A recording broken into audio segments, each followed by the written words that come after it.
Oi, eu sou a Bianca, estudante do Colégio Emília Marinho, estou no terceiro ano do ensino médio. Oi, eu sou a Alana, eu sou estudante do terceiro ano do ensino médio no Soler Garcia e a gente veio entrevistar o Carlos, que é diretor das redes Colégio Itatiaia, e a gente queria iniciar o legado do Hora do Intervalo. Primeiro episódio do Hora do Intervalo. Bom, acho que para começar, como foi a sua vida escolar? Você já sabia o que queria fazer quando terminou o ensino médio ou isso foi se desenvolvendo com o tempo? Olha, médio. O que que acontece? Eu fiz ensino médio há muito tempo já no Bandeirantes, só o médio antes de estudar em outro colégio. É, e eu fiz na área de exatas, ou seja, na época era matemática, aquela coisa. E uma das coisas que eu aprendi estudando matemática, que nem um louco, é que eu não gostava tanto assim de matemática. Mas aí eu fui para arquitetura. Estudei arquitetura na USP. Minha primeira coisa que eu estudei muita coisa já sou uma pessoa velhinha, assim, a gente estuda bastante, tem chance de estudar muito. O, e, assim, com relação à pretensão, eu estava entre engenharia, arquitetura, biologia e publicidade. Então, como todo mundo, eu não tinha a menor ideia. Quando você tem 18 anos, você não tem a menor ideia do que você vai fazer. Fui terminar trabalhando com educação infantil. Então, você vê que a vida dá muitas voltas mesmo. Currículo e mosaico, eles chamam hoje em dia. Muito legal saber disso, porque eu também quero fazer arquitetura e eu também fico em dúvida muitas vezes sobre o que eu quero cursar. E ainda sobre isso, qual foi a sua maior dúvida nessa fase de transição entre escola e universidade, tirando a indecisão de escolher um curso? É como eu disse, os cursos não eram, não tinham nada a ver uns com os outros. Tinha critérios assim que são bem típicos de quem tem 18 anos, por exemplo, vai ter menina no curso que eu vou fazer? Foi um dos critérios para eu falar que a arquitetura era mais legal que engenharia, por exemplo, que só tinha meninos na época. Não é um bom critério se você está pensando no longo prazo, mas pensando como jovem é um ótimo critério. Acho que as dúvidas mesmo elas eram mais. Tinham muito a ver com, assim, pensando em dúvidas profissionais, né? A gente tem muita dúvida, mas acho que a adolescência, e essa é uma fase da adolescência, é muito intensa. Então, qualquer coisa que você brigou com a namorada é a pior coisa do mundo. Você se lamenta, você fala nunca mais vou ser feliz, chora, pensa em se suicidar. E nós estamos falando do quê? De uma namorada que você namorou um mês e meio. Depois veio outra de mais um mês e meio, depois outra. Passou 2 anos, você nem lembra mais da lista. Então, assim, as dúvidas existiam, eram intensas, mas eu olho para elas hoje e acho todas meio ingênuas, assim, dúvida de jovem mesmo. Profissionalmente era isso, qual dos 3 cursos que eu vou fazer e o que eu vou fazer depois deles, porque já naquela época a gente às vezes fazia um diploma e ele não tinha nada a ver para abrir portas do que você estava imaginando, né? Você falava, vou fazer biologia, mas não quero ser professor. O que que faz um biólogo que não é professor, por exemplo? Tem algum conselho que você gostaria de ter recebido nessa época de transição e você acabou não recebendo? Olha, eu recebi muitos conselhos. Eu era cercado de gente de tudo que é área, assim. Eu tenho um avô médico, uma mãe professora, um pai engenheiro. Então, conselhos vieram dos variados tipos. Ah, acho que assim, o que mais hoje eu sinto falta era um esclarecimento sobre o ser empreendedor, que é uma coisa que eu vivo muito hoje. Mas meus pais já eram empreendedores. Minha mãe já tinha aberto a escola dela, a primeira escola dela, que foi que eu me inspirei para fazer a rede. Então, já tinha aí ou pelo menos uma pessoa na família que estava trabalhando no setor como empreendedor e não como empregado. Acho que essa foi a questão que eu gostaria de ter entendido mais e conversado com pessoas que entendiam mais sobre isso. Eu sempre li muito livro, então os livros para mim foram conselheiros. Se eu precisava de algum assunto que eu falava, pô, preciso entender disso, eu ia para o livro, corria para ele. Li alguns livros que depois viraram clássicos e um monte de gente leu, e li outros que ninguém nem imagina. Então, eu li Zen, a Arte da Manutenção da Motocicleta, que é um livro super interessante. Eu também li Pai Rico, Pai Pobre, que se lê até hoje, todo mundo lê. E quando eu li, para mim, foi uma disrupção. Era um livro muito diferente, mas o que ele trazia. E hoje a ideia está espalhada, todo mundo, você não precisa nem ler o livro, porque se você ler a contracapa do livro, todo mundo consegue explicar o que ele está falando lá. Como você decidiu, como que foi o seu caminho, na verdade, até você chegar nessa carreira que você tá hoje em dia? É assim, ó. Vamos lá. Tem um quê de sorte, tem um quê de herança, tem um quê de. Vamos entender tudo. Eu comecei fazendo arquitetura mesmo. Saí arquiteto da faculdade de arquitetura, é, trabalhei um tempinho no escritório, depois montei o meu com 2 amigos, o que é um erro. Já que estamos falando de empreender, é um erro você sair querendo montar um negócio que você mal conhece ele no mundo do mercado, que você aprende na faculdade, não é exatamente a mesma coisa. E dei uma sorte, porque um dos meus amigos era um tremendo de um vendedor, e eu não tinha essa clareza que a coisa mais importante era vender. Então nós fizemos a casa do prefeito de São Bernardo, um restaurante, uma clínica odontológica, uma loja, tudo antes, sei lá, antes dos 25 anos a gente já tinha feito uns 10 projetos. Só que a gente não entendia nada de negócio. Então a gente gostava de arquitetura, a gente conseguiu vender, mas a gente não sabia fazer conta direito, o escritório gastava uma fortuna para ter um escritório que não levava os clientes, porque se você levasse o cliente e ainda vendesse mais por causa do escritório, podia justificar, mas não, tinha lá aquele andar de 70 metros quadrados com computador, numa época que não tinha computador, e não, não precisava daquilo, aquilo custou uma fortuna. A certa altura, um dos meus sócios, a mulher dele engravidou, e ele falou: Ó, agora eu preciso tirar um fixo aqui, essa vida que a coisa fica fazendo assim, tem mês que entra um monte de dinheiro, tem mês que não entra nada, não dá mais. Aí meio que o escritório separou ali. E sem o meu sócio, que era bom de vender, eu não fui muito longe no processo de vou sozinho fazer história de novo. Nem queria. Mas o que aconteceu é que nessa época estava nascendo a internet, é 2000, né? 1996 eu me formei, 99 aí nós estamos falando. E aí qualquer coisa que você tivesse uma noção de como funcionava um computador, se fosse capaz de mexer no CAD, fazer um gráfico, mexer num software qualquer, um Photoshop, você já estava com o emprego garantido, porque não tinha, o mercado era uma desgraça. E eu vi muita gente acho que é a primeira vez na história que gente de 20 e poucos anos é posto para dirigir empresa com 50, 60 pessoas. Então foi bem maluco. E eu fui nessa, não fui posto para dirigir uma empresa, mas eu fui trabalhar numa empresa de um conhecido.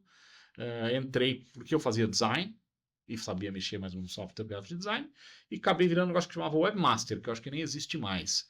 Que era o cara que fazia o site, olhava a programação do site, entendia como ele funcionava.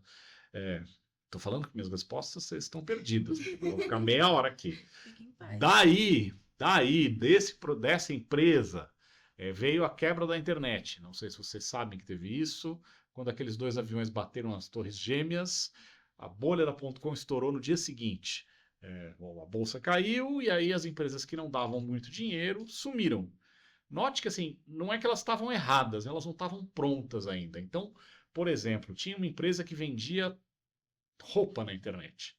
E aí vários jornalistas escreviam assim: isso é uma besteira, ninguém nunca vai comprar roupa na internet. Esse negócio aí, quem é que vai comprar uma roupa que você não experimentou? Certo?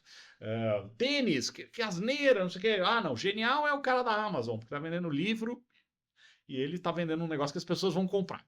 Vejam que a visão das pessoas era meio essa. Eu cheguei a estudar na minha pós-graduação, eu fiz uma pós na GV, estudar os casos que estavam quebrando. Era um estudo de caso. E várias vezes o diagnóstico do professor é óbvio que isto aí vai dar errado.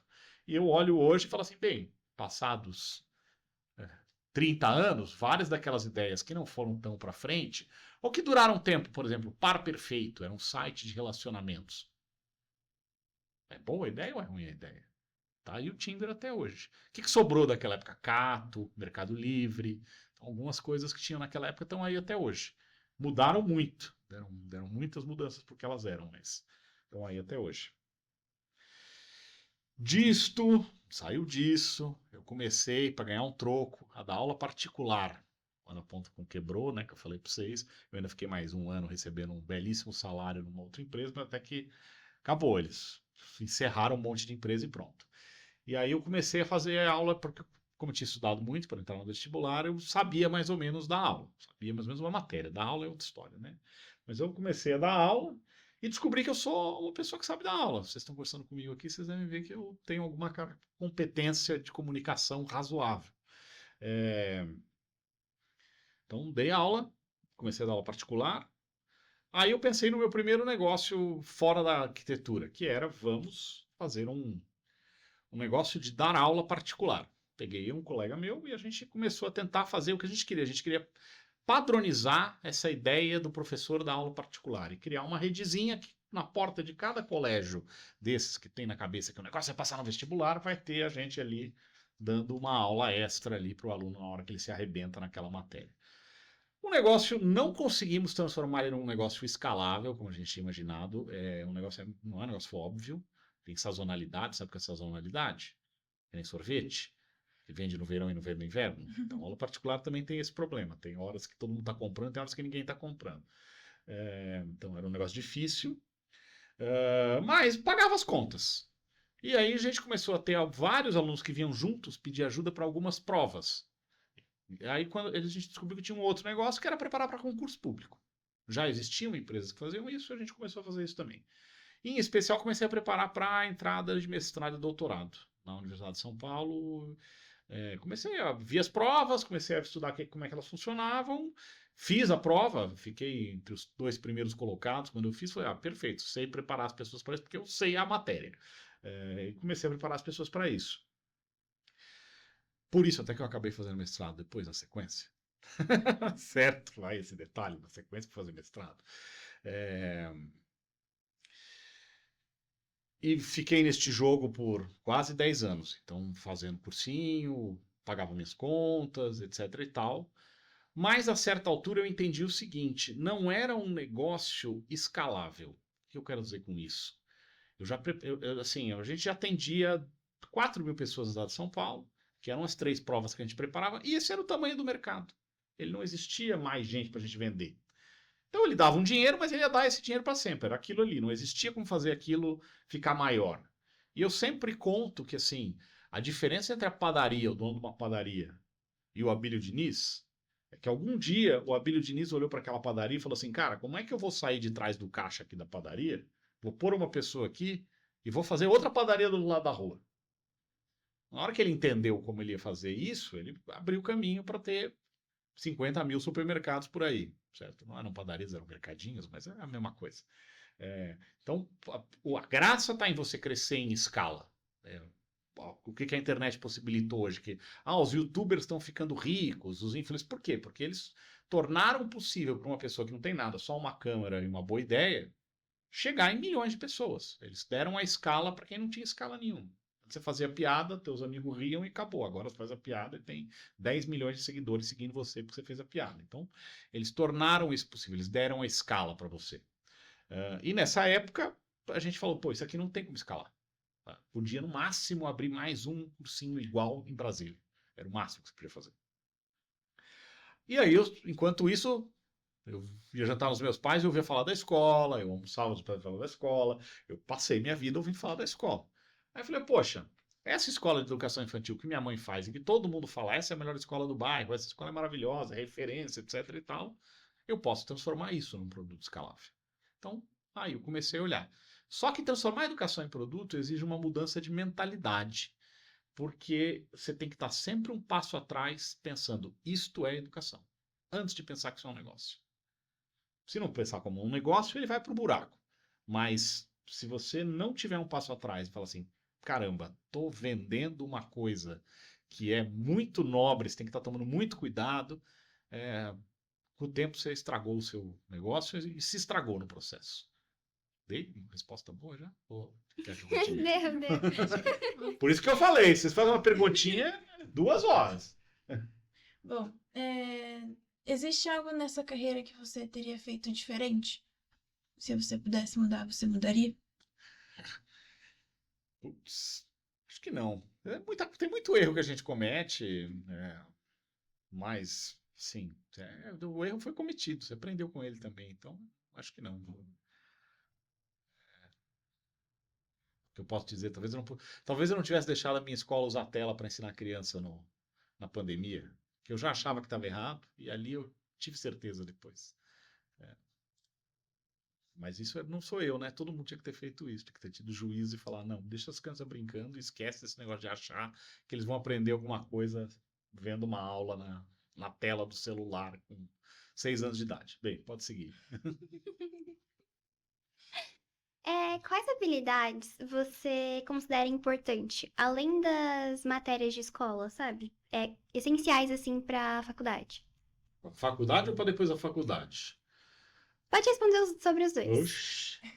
Para faculdade eu gosto de organização, que é uma coisa difícil e eu mesmo não tenho muita, mas é essencial. Você sofrerá mais na faculdade se você não for organizado. Eu acho importantíssimo saber se comunicar e acho importantíssimo saber se controlar, porque o universo da faculdade é um universo com muitos convites para você sair do rumo. E aí, se você não tiver capacidade de falar, não, peraí, hoje não. Essa semana eu vou sair para comemorar, mas amanhã não vou. Então, você tem que ter essa clareza, senão você se perde lá dentro. E para a vida, além disso, tem que saber negociar, tem que saber se apresentar, tem que saber vender, tem que saber conversar, tem que saber pensar, tem que gostar de ler, tem que gostar de ter um turismo, tem que gostar de. Ixi, aí vocês estão tendo assim, tem uma quantidade infinita, tem que saber parar, sabe? Tudo isso. Para o pessoal que está entrando nessa fase de vestibular e tentar entrar em faculdade, você tem alguma dica para lidar com inseguranças? Inseguranças no vestibular. Olha, primeiro, se não fizeram a fase assim, você fica melhor no que você faz, certo? Se você passa o dia assistindo vídeo, você fica melhor em assistir vídeo. É isso. Você passa o dia fazendo contas, fica melhor em fazer contas. Você passa o dia treinando para natação, você vai ficar melhor nadador do que você era quando começou. Isso é meio óbvio, pode não ser tão linear assim, não é que hoje eu comecei a puxar ferro, amanhã eu já puxo ferro melhor que ontem. Não, não é assim.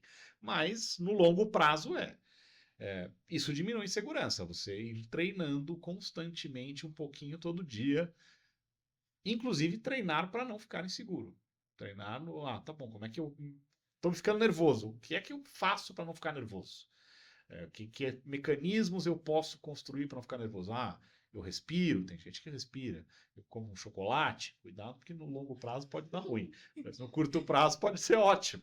Então você entender quais são esses mecanismos que podem te ajudar aí a ficar mais tranquilo. Tem gente que vai estar tranquila de qualquer jeito, porque lá é tranquila. Então, também, assim, tô falando pro cara que não é tranquilo, tem esses caminhos. Acho que é isso. Não sei, ocorre mais. Ainda nesse mesmo caminho, você tem alguma dica para dar para quem tá iniciando na faculdade de como aproveitar as oportunidades que surgem dentro dela? Tá. No Brasil, a gente tem uma coisa muito ruim, que é uma cultura que acha que estudar tá errado. Se vocês verem os filmes, se vocês verem mesmo no grupo de colegas, o cara que estuda nunca é visto como esse é o herói, esse é o cara legal, esse é o que todo mundo queria ser, certo? Isto na faculdade vai inverter. Vai cair a ficha em algum momento que é bom estudar, que é importante, que a pessoa que sabe mais é a que tem mais chance. Acho que essa é a primeira coisa, né? Entenda isso rápido. Porque ser conhecido por ser o festeiro bobalhão na faculdade não é divertido depois de um certo ponto. Para começar no primeiro ano até dá. Segundo, eu acho que o mundo está mudando muito rápido e vocês não, assim, muito dificilmente vocês vão fazer exatamente o que vocês estudaram. Então, eu estudei. Eu já mudei tantas vezes. Imagina quem faz isso hoje, que assim, a carreira tá. Ninguém sabe se vai ter carreira de advogado no ano que vem, né? O advogado ainda vai, mas já começou a mexer. Ninguém sabe se vai ter,